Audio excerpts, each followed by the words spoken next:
السلام علیکم ورحمۃ اللہ وبرکاتہ۔ بسم اللہ الرحمن الرحیم۔ ربی اشرح لی صدری ویسر لی امری واحلل عقدۃ من لسانی یفقہوا قولی۔ نماز نبوی کورس میں جو آج کا ہمارا ٹاپک ہے وہ ہے وضو کے بعد کی مسنون اور خود ساختہ دعائیں۔ رسول اللہ صلی اللہ علیہ وآلہ وسلم نے فرمایا، تم میں سے کوئی بھی شخص ایسا نہیں کہ جو پورا وضو کرے پھر یہ کہے میں گواہی دیتا ہوں کہ اللہ کے سوا کوئی معبود برحق نہیں، وہ اکیلا ہے، اس کا کوئی شریک نہیں، اور میں گواہی دیتا ہوں کہ محمد صلی اللہ علیہ وآلہ وسلم اللہ کے بندے اور رسول ہیں، مگر اس کے لیے جنت کے 8 دروازے کھول دیے جاتے ہیں کہ جس سے چاہے داخل ہو۔ ابو داؤد کی ایک روایت میں اس دعا کو آسمان کی طرف نظر اٹھا کر پڑھنے کا ذکر ہے، مگر یہ روایت صحیح نہیں۔ اس میں ابو عقیل کا چچا زاد بھائی مجہول ہے۔ وضو کے بعد یہ دعا بھی پڑھیں، سبحانک اللہم و بحمدک اشہد ان لا الہ الا انت استغفرک و اتوب الیک۔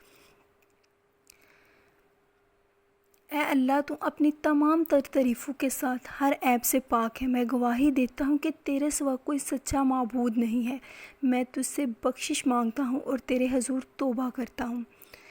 سر اور کانوں کے مسح کے بعد الٹے ہاتھوں کے ساتھ گردن کا مسح کسی صحیح و مقبول حدیث سے ثابت نہیں۔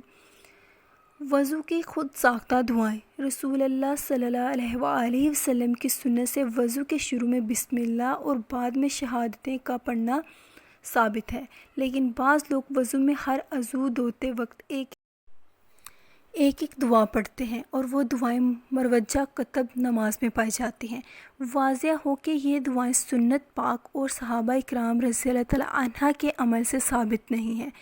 اللہ تعالیٰ نے جب اپنے رسول اکرم صلی اللہ علیہ وآلہ وسلم پر دین مکمل کر دیا تو اب پھر دینی اور شرعی امور میں کمی بیشی کرنا کسی امتی کے لیے ہرگز جائز نہیں ہے۔ امام نووی اور حافظ ابن قیم رحمۃ اللہ علیہ فرماتے ہیں کہ ہر عضو کے لیے مخصوص اذکار کے بارے میں رسول اللہ صلی اللہ علیہ وآلہ وسلم سے کوئی چیز ثابت نہیں ہے۔ وضو کے دیگر مسائل۔ احادیث میں وضو کے اعضاء کو 2 بار اور 1 بار دھونے کا ذکر بھی آیا ہے، لیکن نبی اکرم صلی اللہ علیہ وآلہ وسلم اور صحابہ اکرام رضی اللہ تعالیٰ عنہ کا اکثر عمل 3 بار دھونے پر رہا ہے۔ ابن حزم رحمۃ اللہ علیہ فرماتے ہیں کہ سب علماء کا اتفاق ہے کہ اعضاء کا 1 بار دھونا بھی کافی ہے۔ ایک اعرابی نے رسول اللہ صلی اللہ علیہ وآلہ وسلم کی خدمت میں حاضر ہو کر وضو کی کیفیت دریافت کی تو آپ نے اسے اعضاء کا 3 بار دھونا سکھایا اور فرمایا، اس طرح کامل وضو ہے۔ پھر جو شخص اس 3 بار دھونے پر زیادہ کرے یا یوں کمی کرے کہ کسی عضو کو چھوڑ ڈالے یا پورا نہ دھوئے، بس تحقیق اس نے ترک سنت کی بنا پر برا کیا اور مسنون حد سے تجاوز کر کے زیادتی کی اور رسول اللہ صلی اللہ علیہ وآلہ وسلم کی مخالفت کر کے اپنی جان پر ظلم کیا۔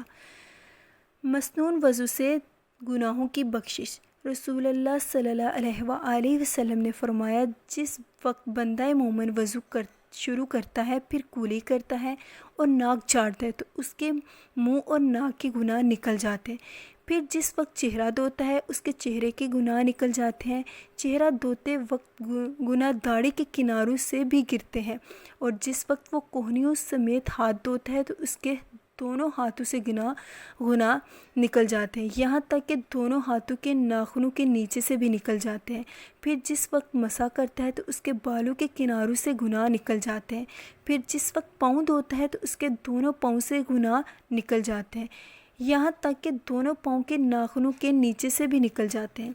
پھر اس کے بعد اگر وہ کھڑا ہوا اور نماز پڑھی، اللہ کی تعریف ثنا اور بزرگی یوں بیان کی جیسے اس کا حق ہے، اور اپنا دل اللہ کی یاد کے لیے فارغ کیا، تو وہ گناہوں سے اس طرح پاک ہو کر لوٹتا ہے جیسے وہ اس دن پاک تھا جب اسے اس کی ماں نے جنا تھا۔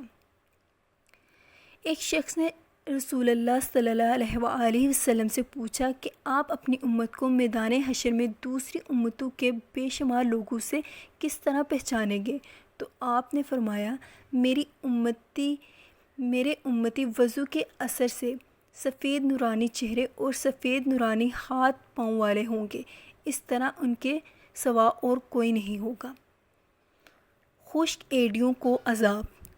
عبداللہ بن عمر رضی اللہ تعالیٰ عنہ سے روایت ہے کہ ہم رسول اللہ صلی اللہ علیہ وآلہ وسلم کے ساتھ مکے سے مدینے کی طرف لوٹے، راستے میں ہمیں پانی ملا۔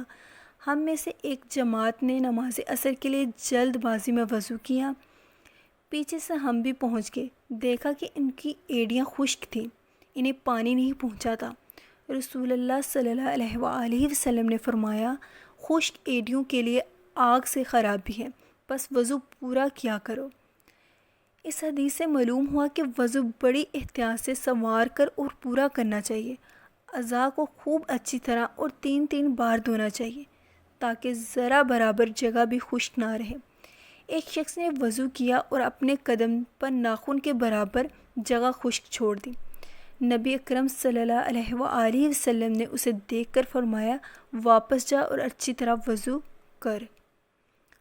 وضو سے بلندی درجات۔ رسول اللہ صلی اللہ علیہ وآلہ وسلم نے فرمایا، طہارت آدھا ایمان ہے۔ سیدنا ابو ہریرہ رضی اللہ تعالیٰ عنہ سے روایت ہے کہ میں نے اپنے دلی دوست محمد صلی اللہ علیہ وآلہ وسلم کو یہ فرماتے ہوئے سنا، جنت میں مومن کا زیور نور وہاں تک پہنچے گا جہاں تک وضو کا پانی پہنچتا ہے۔ رسول اللہ صلی اللہ علیہ وآلہ وسلم نے فرمایا، میں تمہیں وہ چیز نہ بتاؤں کہ جس کے سبب اللہ تعالیٰ گناہ مٹاتا ہے اور درجات بلند کرتا ہے؟ صحابہ رضی اللہ تعالیٰ عنہ نے عرض کیا، کیوں نہیں اے اللہ کے رسول، ارشاد فرمائے۔